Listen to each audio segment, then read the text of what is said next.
staged Kyiv murder. On May 29, 2018, Ukrainian police announced that Arkady Babchenko had been shot in the stairwell of his Kyiv apartment building and died in an ambulance on the way to the hospital. Babchenko was not an easy man to ignore. A Russian journalist and war correspondent, he had spent years reporting on conflicts that powerful people wanted kept quiet. He had covered the wars in Chechnya. He had written critically and openly about the Kremlin, about Vladimir Putin, about Russian military operations. That kind of work had a cost. After receiving threats in Russia, he fled the country. He eventually settled in Kyiv, Ukraine, where he continued working, continued writing, and continued making enemies in Moscow. The threat against his life was not abstract. For journalists in his position, in that era, the danger was specific and well documented. Other Russian dissidents and journalists had been killed in European cities in the years prior. Babchenko knew what that world looked like. His apartment in Kyiv was where he lived and worked. It was not a public-facing location. It was a private residence, the kind of place where a man tries to maintain some separation between his professional exposure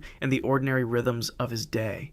On the evening of May 29, 2018, that separation was reported to have collapsed entirely. Ukrainian police announced that Babchenko had been shot in the stairwell outside his apartment. The report was immediate and detailed. Photographs were released. They showed a man lying on the floor of an apartment, surrounded by blood. The images were graphic. They were also, to any news organization covering Russian dissident activity, entirely plausible. Journalists critical of the Kremlin had been killed before. The scenario fit a documented pattern. Global news organizations published the story within hours. Human rights bodies issued statements. World leaders offered condemnations. Russia was widely blamed. The response was not tentative. It was the kind of coordinated, fast-moving international reaction that comes when a story matches an established narrative and the visual evidence appears to confirm it. The photographs circulated widely. Tributes were written, statements were drafted and delivered. Then the following day, Arkady Babchenko walked into a live televised press conference. He was alive. He was uninjured. He stood before cameras and journalists and confirmed what the Security Service of Ukraine, known as the SBU, then explained publicly. The entire murder had been staged. The blood in the photographs was pig's blood. The operation had been constructed deliberately, with Babchenko's cooperation, to catch a Russian hitman who had accepted a contract to kill him. The SBU confirmed that a genuine threat on Babchenko's life had been identified. Rather than attempt to intercept the operation after the fact, Ukrainian intelligence designed a sting. By staging the murder convincingly enough to satisfy the people who had ordered the hit, they were able to confirm that the contract had been fulfilled, drawing the hitman into the open. The operation worked. The hitman was caught. Every outlet that had published the story had to issue corrections. Every world leader who had condemned Russia's alleged role had to reckon with the fact that they had been, however reasonably, fooled. The SBU defended the operation on the grounds that it saved a man's life. Critics argued that deliberately staging the death of a journalist, feeding false information to international media, and allowing world leaders to issue statements based on fabricated evidence carried its own set of consequences for press credibility and diplomatic trust. The debate that followed extended well beyond the specifics of the Babchenko case. Press organizations across Europe raised concerns about the precedent it set. If a government could stage a death this convincingly, using real police statements, real photographs, and real cooperation from a journalist's own colleagues who were kept in the dark, then any future claim of a similar nature would carry an asterisk. Some editors argued that the SBU had used the international press as an unwitting prop in a domestic law enforcement operation, and that the willingness of reporters to publish quickly without independent verification was itself part of what made the ruse work. Others countered that the operation had been narrowly targeted, that it had achieved a specific and verifiable outcome, and that the media's role had simply been collateral to a legitimate act of self-defense against a contracted killer. Babchenko himself later said he understood why people were angry, but that being alive was not something he intended to apologize for. Babchenko was alive. The threat against him had been real. The operation had been genuine, and for approximately 24 hours, the entire world had mourned him. Canoe Man vanishes. In 2002, a British prison officer named John Darwin paddled a canoe into the sea off the coast of northeast England and did not come back. Darwin was 51 years old at the time of his disappearance. He worked as a prison officer and had been experiencing significant financial pressure in the period leading up to his vanishing. He and his wife, Anne Darwin, owned property that carried debt. The financial situation was not sustainable. What happened next was not a tragedy. It was a plan. On March 21, 2002, Darwin set out in his canoe near Seaton Carew in County Durham. He did not return. A search was conducted. His canoe was found, but Darwin himself was not. The assumption was that he had drowned. Given the conditions and his failure to return, It was a reasonable conclusion. He was officially declared dead in 2003. His wife began the process that follows a death. She filed claims. Over the course of the years that followed, Anne Darwin collected more than £250,000 in insurance and pension payouts related to her husband's death. She sold properties. She began making plans to relocate to Panama, where she and John had been scouting real estate. John Darwin, meanwhile, was not dead. He was living inside their family home in Seaton, Carew. The house was a terraced property, and Darwin occupied a bedsit in an adjacent section of the building, connected through a passage hidden behind a wardrobe. His own sons believed their father was dead. They had grieved him. They had moved forward with their lives. Their father was behind a piece of furniture the entire time. Darwin lived that way for years. He eventually obtained a false passport under the name John Jones. He and Anne traveled together to Panama to explore the real estate opportunity they were planning to exploit with the insurance money. In 2006, while they were in Panama, a photograph was taken. It showed John and Anne Darwin together, smiling at a Panamanian real estate agency. That photograph was unremarkable in the moment. It would become the thing that ended everything. In December 2007, John Darwin walked into a London police station. He claimed he had no memory of the previous 5 years. He said he could not account for where he had been. He presented himself as a man who had somehow survived and wandered back into the world without recollection. Police and media initially treated his return with some degree of uncertainty about what had actually happened. Then internet users found the Panama photograph. It surfaced quickly once people began searching. There was John Darwin, a man officially dead since 2003, standing next to his wife in 2006 at a real estate office in Panama, visibly healthy, visibly present, visibly not drowned. The photograph destroyed the amnesia claim before it had any chance of holding. Anne Darwin had told her sons their father was dead while living with him in the same building. Both were arrested.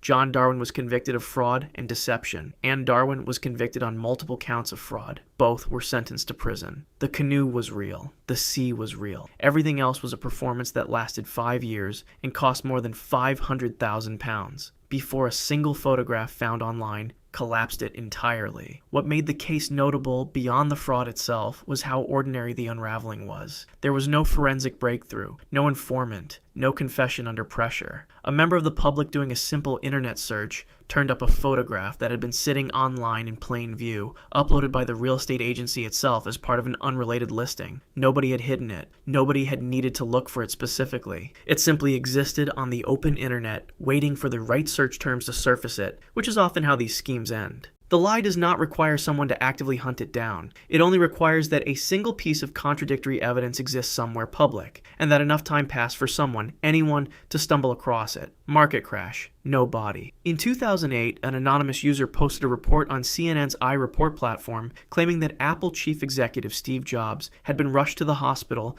after suffering a massive heart attack. iReport was CNN's citizen journalism platform, a space where ordinary members of the public could submit news items and eyewitness accounts for publication. Content posted to iReport was not subject to the same editorial verification process as CNN's main reporting. It was user-generated, flagged by the community, and treated as a separate channel from the network's primary journalism. That distinction existed in policy. In practice, when something appeared under the CNN umbrella, people read it as CNN. Steve Jobs was, in 2008, one of the most closely watched executives in the world. Apple had returned from near collapse to become one of the most valuable technology companies on the planet. And that turnaround was understood to be inseparable from Jobs himself. His health had been a subject of public speculation. He had been treated for a form of pancreatic cancer earlier in the decade and had spoken openly about aspects of his recovery. In the financial world, the question of what would happen to Apple without Jobs was not a hypothetical anyone dismissed. It was a serious valuation concern. The anonymous post appeared on iReport and stated that Jobs had been rushed to the hospital after suffering a massive heart attack. It provided no sourcing. It named no witnesses. It was a single, unverified claim from an account with no established credibility. It did not matter. Financial blogs picked it up within minutes. Social media amplified it. The report moved through the channels that technology and finance communities monitored in real time.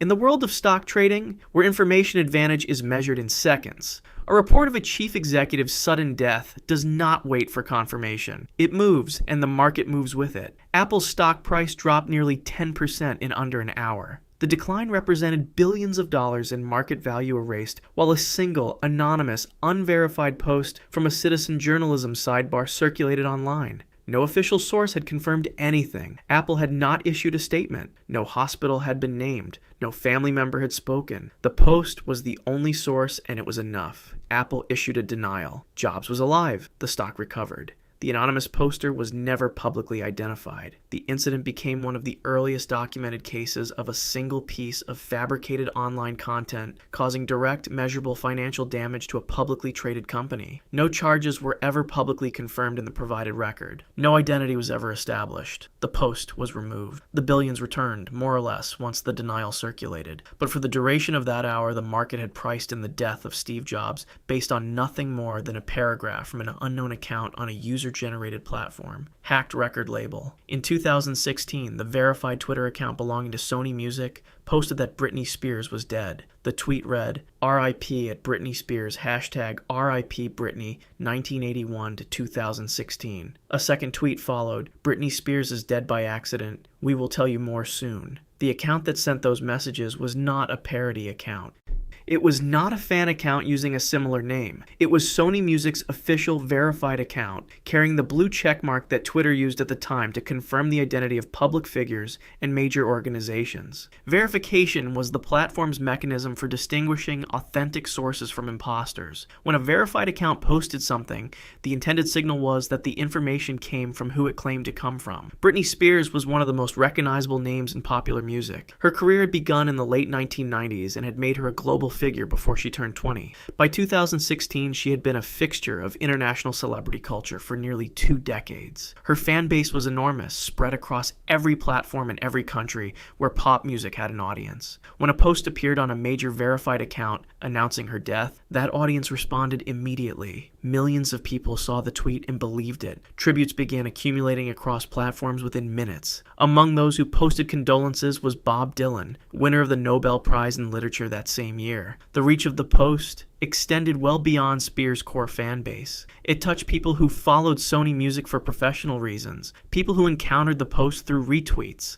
people who saw it appear in news aggregators that pulled from verified sources. The posts had not come from Sony Music. A hacker group called Armine had seized control of Sony Music's social media accounts. Armine had established a pattern of targeting high-profile accounts on major platforms. The group had accessed Sony's credentials and used them to post the false announcements. The content was fabricated. The access was real. Britney Spears' team confirmed she was alive. Sony Music regained control of its accounts and issued a formal apology. The exact method by which Armine obtained Sony's credentials was not detailed in the public record. The duration between the posts going live and Sony's correction was not specified beyond the accounts being restored. What was documented was the scope of the belief the post generated before that correction appeared. The verified checkmark had been the point of failure. The entire credibility of the claim rested on the blue symbol next to Sony's name. Without it, the same words from an unknown account would likely have been dismissed or ignored. With it, the post was treated as institutional fact, forwarded and mourned and shared across the internet until Sony confirmed it had never been true. Carey Cliff's generator. In 2009, an automated website published a report claiming that actor Jeff Goldblum had fallen off the Carey Cliffs in New Zealand while on a film shoot and died. Jeff Goldblum had been a prominent figure in American film for decades. His career included major studio productions,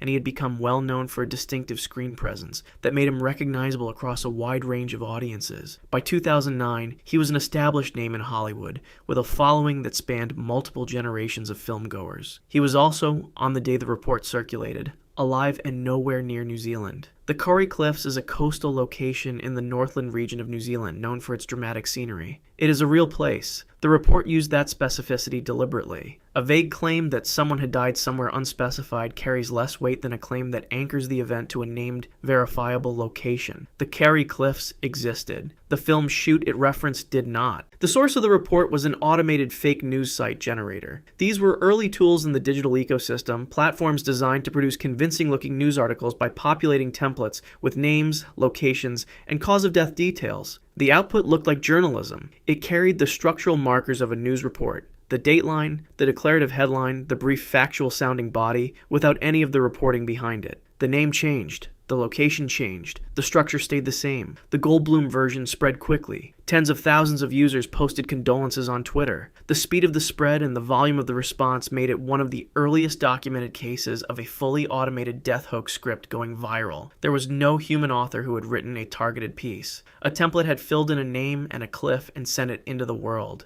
Goldblum's response became the more memorable part of the story. He appeared on the Colbert Report, the late-night comedy program hosted by Stephen Colbert. He did not issue a statement through a publicist. He did not post a photograph holding a sign. He walked out onto the set of the program and stood behind Stephen Colbert, while Colbert, reading the Hawks report aloud as if discovering it in real time, delivered a mock eulogy for Goldblum as Goldblum stood there listening to his own fake obituary being read. The moment functioned as both a correction and a performance. Goldblum was visibly, undeniably alive. The hoax was visibly, undeniably absurd. The appearance demonstrated that an automated template had been sufficient to generate tens of thousands of condolence posts from real people who had read a machine-generated paragraph and mourned accordingly. The name of the automated site was not specified in the public record. The hoax was documented as one of the earliest examples of its kind. Goldblum continued working. The clips remained in New Zealand. Instagram account compromised. In August 2023, a statement appeared on the official Instagram account of internet personality Lil Tay announcing her death and the death of her brother. Lil Tay was 16 years old at the time. She had become known through social media videos posted years earlier, when she was a young child, in which she displayed an abrasive persona, made claims about wealth, and attracted a large online following through a combination of spectacle and controversy. Her rise had been rapid and unusual, shaped largely by adults around her who managed her public presence. By 2023, she had largely stepped back from the public eye, but her official Instagram account remained active and retained a substantial audience. Her brother was 21 years old. The statement that appeared on her account described the deaths of both siblings as sudden and tragic. That was the phrase used, sudden and tragic. The post did not offer specifics about circumstances. It was written in the tone of an official announcement, the kind of language used by a family or management team to communicate a loss to a fan base. It appeared on the official account, the account her audience associated with her, the account they had followed. Major news outlets published the story. Variety covered it, the BBC covered it, TMZ covered it. These were not small or marginal platforms. They were major operations with editorial processes, and they reported the deaths as factual. Millions of people across social media posted tributes. The grief was public and widespread. For 24 hours, the internet treated Lil Tay and her brother as dead. No correction came immediately. The account went quiet after the initial post. There was no follow-up statement, no clarification, no indication from anyone connected to Lil Tay that the post had been unauthorized. The silence lasted a full day. Then Lil Tay released a statement. She and her brother were alive. The Instagram account had been compromised by a third party. She stated that the post was false, that neither she nor her brother had died, and that the account had been accessed and used without her knowledge or authorization. The identity of the third party who had compromised the account was not disclosed publicly. The motive was not confirmed. What was confirmed was that the account had been taken over. A false death announcement had been posted, and major international news organizations had reported it as true before any verification had taken place. The outlets that had published the story updated or corrected their reporting. The tributes stopped. The story shifted from grief to the question of how unverified posts on social media continued to bypass the editorial processes of major news organizations, even those with the resources to confirm information before publication. Lil Tay confirmed she was alive. Her brother confirmed he was alive. The account had been compromised, and the compromise had been sufficient to fool the internet for 24 hours. Cervical cancer campaign. In 2024, the official Instagram account of Indian model and actress Poonam Pandey posted a statement announcing that she had died from cervical cancer at the age of 32. Pandey had built a public profile in India over more than a decade, working as a model and actress, and maintaining a visible social media presence with a large following. Her official account was the primary channel through which she communicated with her audience. When the death announcement appeared there, it carried the weight of authenticity that comes with an official, established account, posting in its recognizable voice about its own subject. The post named cervical cancer as the cause. Cervical cancer is a documented and serious public health concern in India, where it remains one of the leading causes of cancer-related death among women. The claim was not medically implausible. 32 was young. But the disease does not limit itself to any particular age. The specificity of the cause, the naming of a real illness with real consequences, gave the announcement a layer of credibility that a vague or generic death claim would not have had. National news broadcasts covered the story. Trending topics across India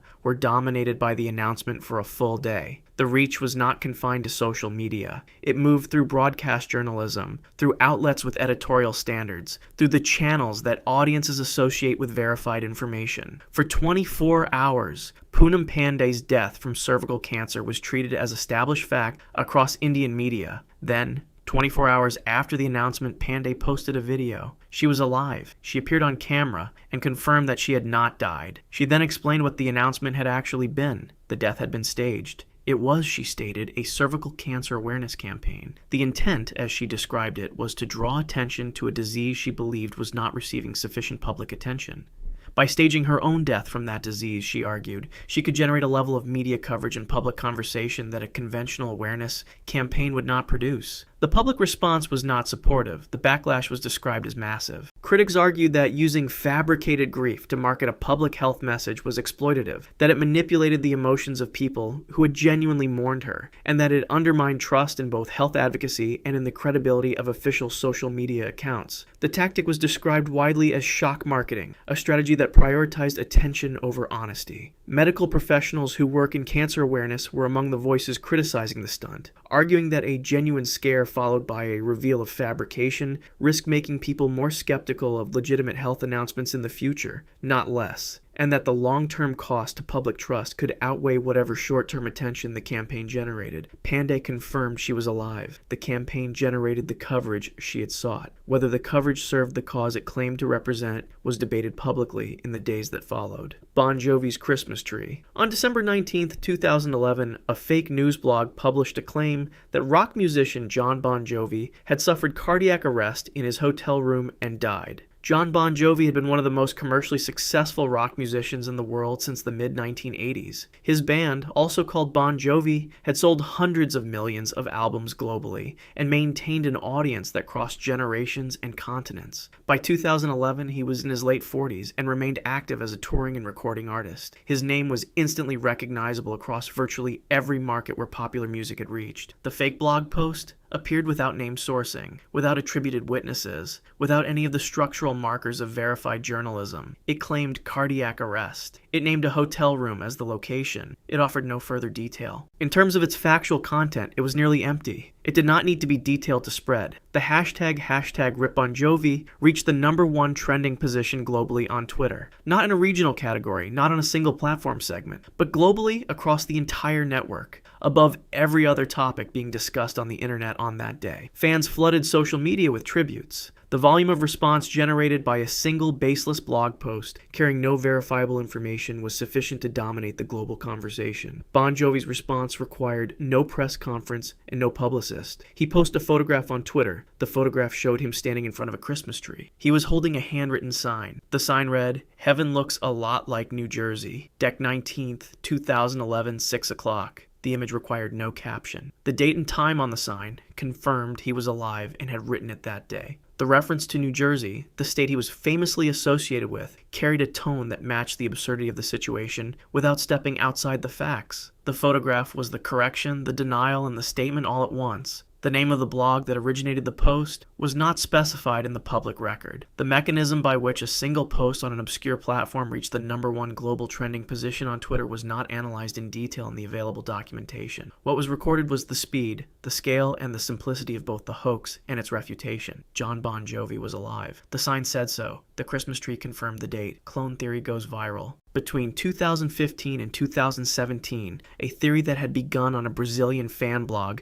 claiming that singer Avril Lavigne had died after the release of her 2002 debut album and been secretly replaced by a body double named Melissa Vandella spread across the internet until a single Twitter thread generated tens of millions of views and forced Lavigne to address the claim directly in multiple interviews. Avril Lavigne released her debut album, Let Go, in 2002. She was 17 at the time. The album was a commercial success of considerable scale, producing multiple charting singles and establishing her as a major figure in early 2000s popular music. She was young, globally visible, and photographed extensively throughout that period. That visibility was, in the theory's internal logic, both the problem and the solution. The theory, as originally presented on the Brazilian fan blog, held that Lavigne had died shortly after Let Go was released. The exact circumstances left vague, and that her management had replaced her with a lookalike named Melissa Vandella to protect their commercial interests. The replacement, the theory argued, had been performing, recording, and appearing publicly as Avril Lavigne ever since. The original Avril Lavigne was gone. Everything after 2002 was Melissa. The blog post circulated within fan communities for several years without reaching a mainstream audience. It was the kind of speculative content that existed in corners of the internet where devoted followers of any public figure could develop elaborate interpretive frameworks around perceived inconsistencies in that figure's public record. In 2017, a Twitter thread changed the reach of the theory entirely. The thread compiled what it described as evidence. It cited changes in the placement of moles on Lavigne's face across photographs taken in different years. It cited changes in her handwriting as analyzed across various publicly available samples. It cited lyrical themes in her music as intentional coded references to her supposed death. The thread laid out each piece of evidence in sequence, with images, with annotations, with the kind of structured presentation that, in a social media context, reads as thorough. The thread received tens of millions of views. People who had never encountered the original blog post were now engaging with it in packaged, visually supported form on a platform they checked daily. The theory was debated, mocked, and shared simultaneously, and all three responses drove the same metric: reach. Whether people were sharing it to agree or to ridicule, they were sharing it. Lavigne was required to address it in interviews. She confirmed in multiple separate instances that she was the original singer. She had not died after Let Go. There was no Melissa Vandella. The moles were moles. The handwriting changes were the normal variation of a person's handwriting across a decade and a half. She remained the original Avril Lavigne and said so repeatedly, because the alternative, staying silent, had been read by the theory's adherents as confirmation. The Brazilian fan blog that originated the claim was not identified by name in the public record. The author was not named. Lavigne continued working as a recording artist. The theory did not disappear after her denials. It remained a persistent presence in online discussions about her, a piece of internet mythology that her real, continuous documented existence could not fully displace. Epstein didn't kill himself. In August 2019, financier Jeffrey Epstein was found dead in his cell at the Metropolitan Correctional Center in Manhattan. And within hours, communities across Twitter, Reddit, and 4chan had constructed a detailed theory that the body on the gurney was not Epstein at all. Epstein had been arrested in July 2019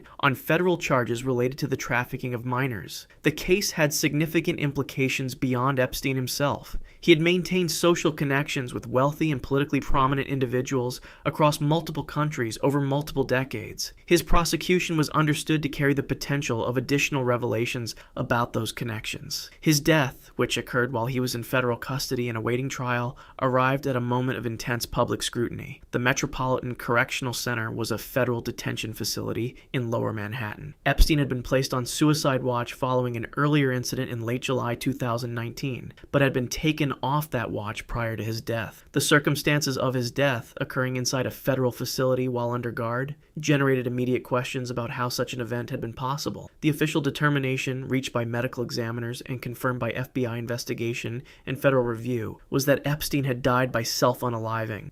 His identity was confirmed through the same official process. None of that stopped what happened next. Internet users, primarily on 4chan, Reddit, and Twitter, began circulating photographs of Epstein's body as it was transported on a gurney to a hospital. The photographs had been taken outside the hospital, in a public street context, and showed a covered body with portions of the face visible. Users began comparing those photographs to known photographs of Epstein, analyzing the structure of his nose, the shape and positioning of his earlobes, and the overall proportions of his facial features. The argument, developed and spread within hours, was that the body on the gurney did not match Epstein's documented physical appearance. The discrepancies, the theory held, could only be explained by one of a limited set of conclusions. Either Epstein's body had been switched with a different corpse to facilitate his escape, or a body double had been placed in his cell to die in his place, while Epstein fled to a private island. The theory was not a fringe position that remained in online subcultures. It moved into mainstream discourse with unusual speed. The phrase "Epstein didn't kill himself" became one of the most repeated pieces of text on the internet in the months following his death. It appeared in comment sections, in memes, in television broadcasts, where it was inserted without warning into unrelated statements, and in public contexts, ranging from sporting events to congressional hearings. The phrase functioned as both a genuine expression of disbelief and a cultural reference point that transcended the specifics of the claim. Medical examiners confirmed Epstein's identity and cause of death. The FBI conducted its investigation and confirmed the same. Federal reviews of the circumstances of his death, including the failures in supervision at the Metropolitan Correctional Center that allowed the event to occur, were conducted and documented. Guards on duty that night were later charged with falsifying prison records. The physical facility's failures were cataloged officially. None of the official findings resolved the public disbelief at scale. The conditions that made the theory durable were not simply distrust of a single institution. They included the genuine irregularities in the facility's conduct that night, the significance of the case he had been facing and the people implicated by it, and the photographic ambiguity created by images taken in poor conditions of a partially obscured subject. Each of those elements fed the other. The official conclusions were real. The documented failures at the facility were also real. The theory treated the latter as evidence for the former. The medical examiners confirmed Jeffrey Epstein's identity. The cause of death was confirmed by official investigation. The phrase "his death generated" became one of the most widely repeated sentences the internet has ever produced. Applied to a man whose death every official authority confirmed, and whose survival not a single credible source has ever documented. If you want to see more, click the video on screen now.